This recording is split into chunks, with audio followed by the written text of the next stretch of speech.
అందరికీ నమస్తే అండి. ఈ వీడియో మన ఛానల్లో మొదటిసారి చూస్తున్న వాళ్ళైతే ఛానల్కి సబ్స్క్రైబ్ చేసుకోండి. ఇప్పుడు నేను చెప్పినటువంటి వీడియో మీకు నచ్చితే ఖచ్చితంగా లైక్ చేయండి, ఛానల్కి సబ్స్క్రైబ్ చేసుకొని నన్ను కొంచెం సపోర్ట్ చేయండి, షేర్ చేయండి వీడియోను కూడా.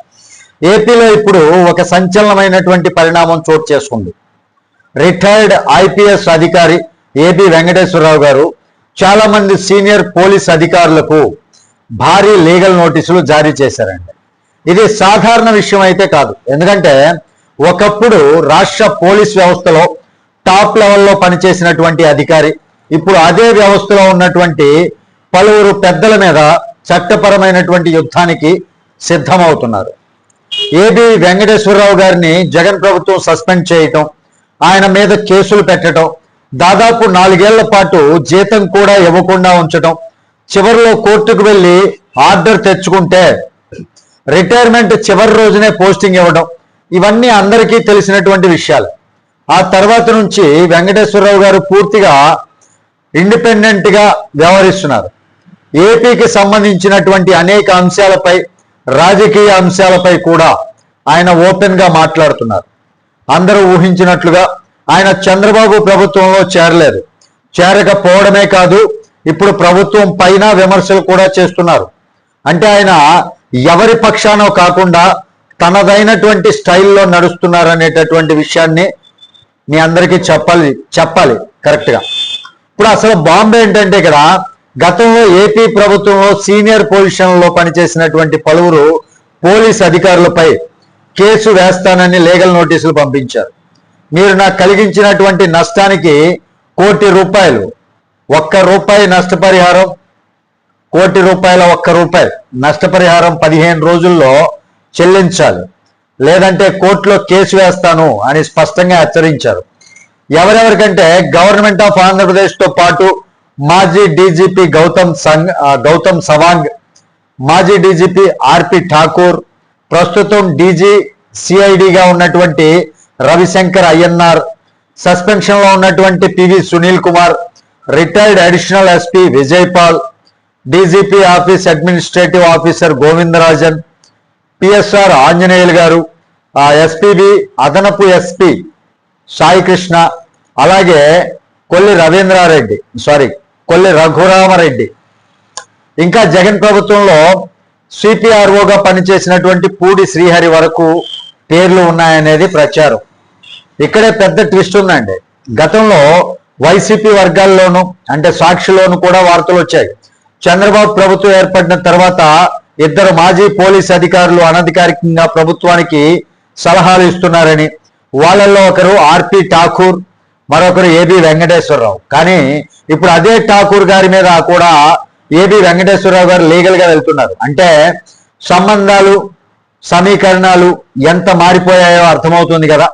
మరొక ఆసక్తికరమైనటువంటి విషయం ఏంటంటే పివి సునీల్ కుమార్ గారు ఒకప్పుడు ఏబి వెంకటేశ్వరరావు గారి దగ్గర పనిచేశారు. పిఎస్ఆర్ ఆంజనేయులు గారు కూడా బ్యాచ్మేట్. అంటే ఒకప్పుడు దగ్గరగా ఉన్నటువంటి వాళ్ళే ఇప్పుడు కోర్టు నోటీసులు అందుకునేటటువంటి స్థితికి రావటం, ఇదే ఈ కథలో అసలు డ్రామా అండి. నోటీసులో ఏబి వెంకటేశ్వరరావు గారు చెబుతున్నది ఏంటంటే, నా మీద తప్పుడు ఆరోపణలు చేశారు, సస్పెన్షన్కు కారణమయ్యారు, నా ప్రతిష్టను దెబ్బతీశారు, మానసికమైనటువంటి వేదనను కలిగించారు, కావున ₹1 నష్టపరిహారం చెల్లించాలి, లేదంటే కోర్టులో కేసు వేస్తాను అని. ఇక్కడ ఆయన వాడుతున్నటువంటి లీగల్ పాయింట్ చాలా కీలకం అండి.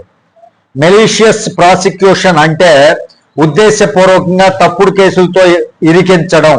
ఇది కోర్టులో నిరూపితమైతే విషయం చాలా సీరియస్గా మారుతుంది. దీని బ్యాక్గ్రౌండ్కి వెళ్తే 2020లో ఏబి వెంకటేశ్వరరావు గారి మీద కేసులు నమోదు చేశారు.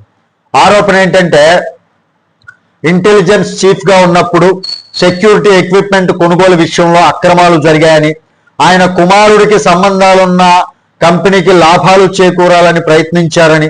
కానీ ఏబి వెంకటేశ్వరరావు గారు అప్పటి నుంచి ఒకే మాట చెప్తున్నారండి, అసలు కొనుగోలే జరగలేదు, అడ్వాన్స్ చెల్లించలేదు, కొనుగోలు చేసేటటువంటి అధికారం కూడా నాకు లేదు.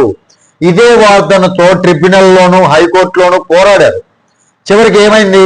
సస్పెన్షన్ చెల్లదని ట్రిబ్యునల్ చెప్పింది. ప్రస్తుతం హైకోర్టుకి వెళ్ళింది. అక్కడ కూడా ప్రభుత్వం హైకోర్టుకి వెళ్ళింది. అక్కడ కూడా అదే పరిస్థితి. చివరకు రిటైర్మెంట్ చివరి రోజున పోస్టింగ్ ఇవ్వాల్సినటువంటి పరిస్థితి వచ్చింది. తర్వాత ఆయనపై నమోదైనటువంటి కేసులపైన కోర్టు ప్రశ్నలు లేవనెత్తింది. సరైనటువంటి ఆధారాలు లేవని కూడా వ్యాఖ్యానించిందని ప్రచారం జరిగింది. ఇప్పుడు ఆ మొత్తం ఎపిసోడ్కి రివర్స్ ఫైర్ మొదలైంది. అప్పట్లో నన్ను ఇరికించేందుకు ఫోర్జరీ డాక్యుమెంట్లు సృష్టించారని, రికార్డులు మ్యానిపులేట్ చేశారని, మీడియాకు తప్పుడు సమాచారం ఇచ్చారని ఏబి వెంకటేశ్వరరావు గారు ఆరోపిస్తున్నారు.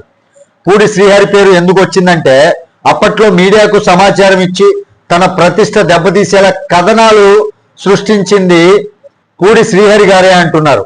ఇప్పుడు అసలు ప్రశ్న ఏంటంటే ఈ అధికారులంతా ఏం చేస్తారు? ₹1 చెల్లిస్తారా, లీగల్ రిప్లై ఇస్తారా, లేక కోర్టులోనే తేల్చుకుందామంటారా? ఇక్కడ గమనించాల్సినటువంటి విషయం ఏంటంటే ఫోర్జరీ, రికార్డుల మార్పిడి లాంటి ఆరోపణలు నిరూపితమైతే అది చిన్న విషయం కాదండి. రిటైర్డ్ అయినా కూడా, పని చేస్తున్నా కూడా అందరికీ ఇబ్బందులు తలెత్తేటటువంటి అవకాశం ఉంటుంది. ఇక రాజకీయంగా చూస్తే జగన్ హయాంలో జరిగినటువంటి చర్యలపై ఇది పెద్ద చర్చకు దారితీస్తుంది. అదే సమయంలో ప్రస్తుత ప్రభుత్వంపై కూడా విమర్శలు చేస్తున్నటువంటి ఏబి వెంకటేశ్వరరావు గారు ఎవరి పక్షానో కాదు, తన పక్షాన తానే నడుస్తున్నారని చెప్పేటటువంటి వాళ్ళు పెరుగుతున్నారు కూడా. మొత్తానికి ఒకప్పుడు పోలీస్ హెడ్ క్వార్టర్స్ లో జరిగినటువంటి యుద్ధం ఇప్పుడు కోర్టు గదుల్లోకి వెళ్లేలా కనిపిస్తోంది. ఈ ₹1 నోటీసు కేవలం డబ్బు కోసం కాదండి, పరువు, ప్రతిష్ట, ప్రతీకారం, న్యాయం అన్న 4 అంశాల కలయికగా కనిపిస్తోంది. ఇప్పుడు చూడాల్సిందల్లా ఒక్కటే, ఈ 15 రోజుల తర్వాత అసలు ఏం జరుగుతుంది? కేసు కోర్టుకు వెళ్తుందా, లేక కొత్త ట్విస్ట్ ఏదైనా వస్తుందా? అదే ఏపీ రాజకీయాల్లో ఇప్పుడు హాట్ టాపిక్ గా మారింది. మరి దీనిపైన మీ అభిప్రాయం ఏంటి అనేది కామెంట్ రూపంలో తెలియజేయండి. వీడియో నచ్చితే లైక్ చేయండి, ఛానల్కి సబ్స్క్రైబ్ చేయండి. తిరిగి తదుపరి వీడియోతో మీ ముందుకు వస్తాను. అప్పటి వరకు సెలవు. జై హింద్.